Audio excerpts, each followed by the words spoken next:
You're listening to the Free to Be Mindful podcast, which provides bite-sized tips for busy parents, educators, and anyone working with kids. These real talk conversations focus on mindful living, mental health, and personal growth, helping all to learn, grow, and inspire with mindfulness in mind. I'm your host, Vanessa de Jesus Guzman, educator, licensed professional counselor, entrepreneur, and mom. I'm passionate about helping folks live life with peace of mind and ease of heart while not losing their, well, you know, here we go. Hello and welcome to the Free to Be Mindful podcast. I hope that you're feeling good, looking good, and doing better in this world than you were yesterday. So this is the final episode of the most listened to episodes of the Free to Be Mindful podcast of all times. And I love it because it has to do with self-love, and it comes from season 1. Although this was a Valentine's Day episode, the concept of self-love should be applied to any day of the week, any day of the year, because loving yourself is timeless and it can be applicable in little or in big ways.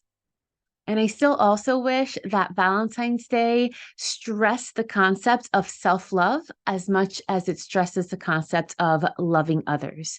Because what do you do for yourself? How do you take care of your physical self, your emotional self, and your mental health? How is it that you take care of your soul?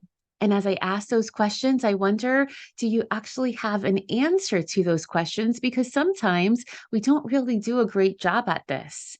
Before we pour into others and into our kids, we must have love for ourselves first and pour into our own cups so that then we can have enough left over to pour into the cups of others. And there's always two sides to every coin because, for example, sometimes we can take this me time and use it in a way that doesn't serve us well. And that can include enjoying libations a little bit too much, or eating a little bit too much, or taking rest time, but then not working out enough.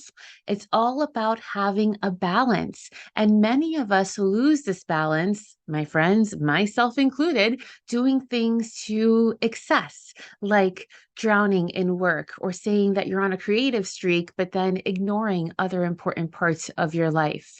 Sometimes we unknowingly push people away or lose the space to manage things for ourselves. Loving ourselves is so important because we deserve it. As simple as that. We must learn how to make space for ourselves so that we can find ourselves, our purpose, and how we can help ourselves to help others. These moments of being mindful and filling our cups allow us to be more present and allow us to show up for others in a way that is good for them too. I hope you enjoy. So we all place emphasis on different holidays for a myriad of different reasons. And as a kid, and even when I was a second grade teacher too, we would have elaborate classroom Valentine's Day parties where we would do crafts, distribute our Valentines straight out of the box on everyone's desk, and enjoy cupcakes, chocolate, cookies, and any other treats that friends brought in.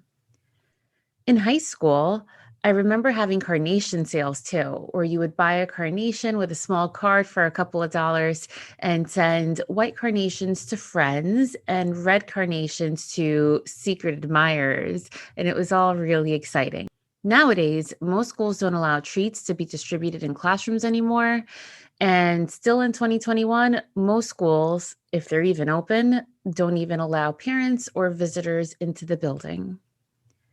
Either way, in the US, to varying degrees, we've been conditioned to give and receive cards, candy, sweets, and flowers, all for Valentine's Day. But I ask you, is that really what Valentine's Day is all about? I read that the earliest possible origin of Valentine's Day is a pagan holiday, I think pronounced Lupercalia.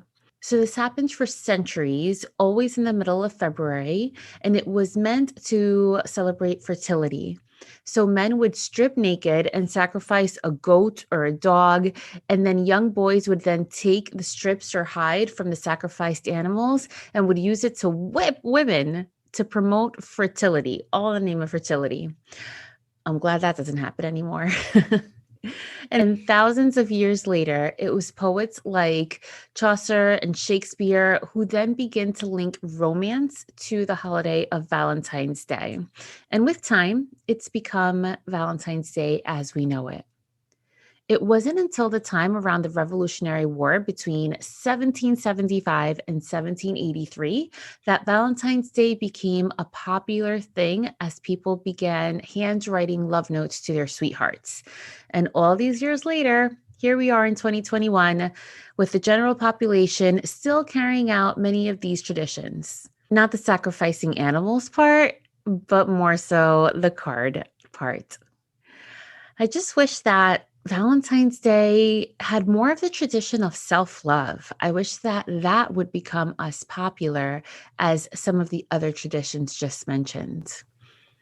As parents and educators, we pride ourselves in taking great care of our kids, in teaching them manners, values, ethics, and helping them to learn how to become kind hearted humans, all between living life, right? And for the past 12 months, managing a pandemic. However, I ask you, what do you do for yourself? How do you take care of your physical self, your emotional wellness, and your mental health? How do you truly take care of your soul? Because before we pour into each other, into our kids, we must first learn how to take care of ourselves. Just as when we're on a plane, we cannot serve others well without taking care and loving ourselves first. So, in the past 10 to 15 years, the aspect of self care and me time has become more and more known and popular. But we have taken this space for I need some me time to an extreme, it seems. Sometimes we take this message of turning inward and we lose ourselves within ourselves. Me time can become falling into some socially accepted vices. And here are some examples like eating soul food until the once healthy portion no longer satisfies the same way. Like eating dessert. Who doesn't love a little Ben and Jerry's? Until you eat the whole gallon before you know it. Going out for drinks until we drink bottle after bottle on our own. Any type of recreational drug. Maybe it starts with wanting to take the edge off a little bit, and before we know it, the edge never leaves. Taking a nap or sleeping it off, but then the mere thought of getting out of bed or fixing ourselves to leave the house becomes anxiety provoking and way too much to handle. And even Netflix and chill. We think that a bit of attention may be exactly what we need until we lose ourselves in poor choice after poor choice. And then there's the other half of us who we pride ourselves in being healthier and well balanced, but we mask the pain in different ways, like having control over what we eat so much so that then we try to control everyone in our lives. Some of us work out and run marathons, and we lose ourselves to expectations in our minds that may not be so healthy. Some of us drown ourselves in our work and in our successes, and we even drown ourselves in our children. We get so busy in raising them that we forget about the relationship with our partners, and we forget to take care of ourselves physically and emotionally. And some of us get so lost within our personal lives that we forget there are people around us who love us, and we unknowingly push them away. And in efforts to really serve in our different roles that we have, in order to do those effectively, we need to make space for ourselves. Space to manage the good, the broken, the struggle, the misunderstandings, the missed opportunities, the kids that you just sometimes don't understand, the questionable relationships, the space to help ourselves when we get lost, overwhelmed in life, when we feel misunderstood, and when we feel as though we are not enough. Let's turn to loving ourselves, to be the good, to live out the mistakes, and to be okay with the imperfections. And above all, to make space for ourselves. For it is in this space of quiet and stillness And it is through self-love in which we can truly find ourselves, our purpose, and who we are meant to be, and how we can best help ourselves so that only after that we can better help one another. And why is this so important? Well, because you deserve it. Because you too are important. Because you too are worth it. And it's in these small moments of stillness and of being mindful that we can refill our own cup so that we can then be more attuned to serve others from a place of love. So right now, regardless of where you are or what you're doing, bring awareness to the space you're in, to the beauty around you. Whether you're driving, looking out of a window of a room, or in your own home, take a moment and take in all of the beauty that surrounds you. For love isn't just pouring ourselves into another person. Love is also appreciating the space around us. The space you're in right now does not have to look like a Bob Ross painting or like a luxurious home, but just as it is, find the beauty in the space that you're in. Take these precious moments to focus now on yourself. For we too deserve love. And we cannot give our best and care for others if we do not love and care for ourselves. We cannot pour from an empty cup. And instead, for waiting for someone or something to refill our cups for us, we must learn to make the space and take the time to pour into ourselves. As you focus on your breath in its natural rhythm, I invite you to place one hand over your heart or to just simply listen. Listen to which one of these affirmations resonate with you the most. And try to let any aspect of judgments of yourself or of anyone or anything go and just be. I am beautiful and intelligent. I radiate positivity. I have the courage to step outside my comfort zone. I accept myself so that I can accept others.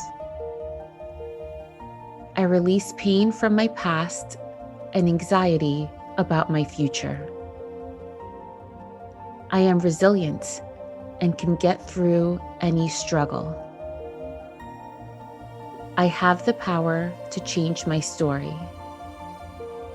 My ideas are valuable. I am doing my best, and that is enough. I am grateful for everything I have. I see incredible opportunities everywhere. I can do anything I set my mind to. I am amazed of what my body is capable of. I love the person I am becoming. My uniqueness is epic and worth celebrating. I am worthy of all my dreams and desires. There are no limits to what I can achieve. I have a unique and valuable skill set. I am enough. I do enough. And above all else, I love myself. May you remember the importance of making space to love and care for yourself, because you indeed are worth it.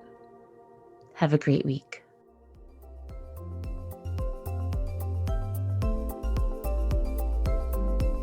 I hope you enjoyed this week's show. It would mean a ton if you took this moment to review the Free to Be Mindful podcast on the platform you catch your favorite shows. That quick and easy act lets me know what you enjoy, and it helps others find the podcast too. And of course, don't forget to subscribe so you can listen along next week. In the meantime, I welcome you to catch me on social media at Counselor V de Jesus. And as always, remember, in a world where you are free to be anything that you want to be, you are always free to be mindful. Catch you next week.